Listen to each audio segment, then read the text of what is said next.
గుంటూరు సిటీలో పలు ప్రాంతాల్లో ద్విచక్ర వాహనాల దొంగతనాలకు పాల్పడుతున్న నిందితులను పోలీసులు అరెస్ట్ చేశారు. బైకులను ఒక్కొక్క పద్ధతిలో అవసరాల కోసం దొంగలిస్తున్నారని జిల్లా ఎస్పీ సతీష్ కుమార్ తెలిపారు. దొంగల నుంచి బైకులను తీసుకుంటున్న ఓ ముగ్గురిని కూడా పోలీసులు అదుపులోకి తీసుకున్నట్లు చెప్పారు.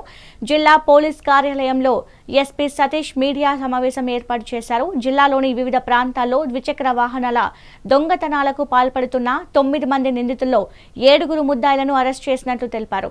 పరారీలో ఉన్న మరో నిందితుల కోసం గాలింపు చర్యలు చేపట్టినట్లు తెలిపారు.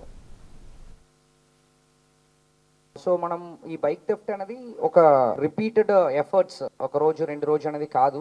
ఇప్పుడు రీసెంట్ టైమ్స్ లో ఈవెన్ వెస్ట్ సబ్ డివిజన్ కూడా విద్యానగర్, గోపాల్పేట ఇలాంటి ఏరియాస్ లో కూడా కొన్ని కంప్లైంట్స్ వచ్చింది. ఈవెన్ మీడియా తరపు నుంచి కూడా కొన్ని రిపోర్ట్స్ కూడా ఇచ్చారు. ఇది మనం బిట్ అండ్ పీసెస్ అంటారు, కొన్ని కాకుండా కంటిన్యూస్ గా ఒక ఎఫర్ట్స్ లాగా డ్రైవ్ లాగా స్టార్ట్ చేసాము.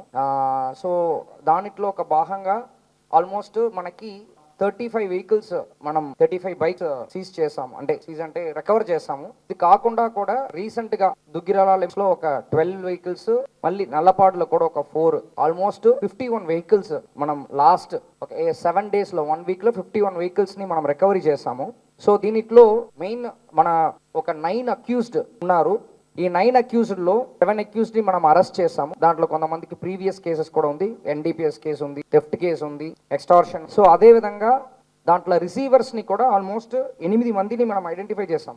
రిసీవర్స్ 8 మంది ఐడెంటిఫై చేయడం జరిగింది. దానిట్లో ఒక ముగ్గురిని మనం అరెస్ట్ చేస్తున్నాం, ఎందుకంటే వాళ్ళు కూడా ప్రీవియస్ కేసెస్. నేను ఆల్రెడీ చెప్పినట్టు రిసీవర్స్ పైన ఇప్పుడు మనం ఎక్కువ ఫోకస్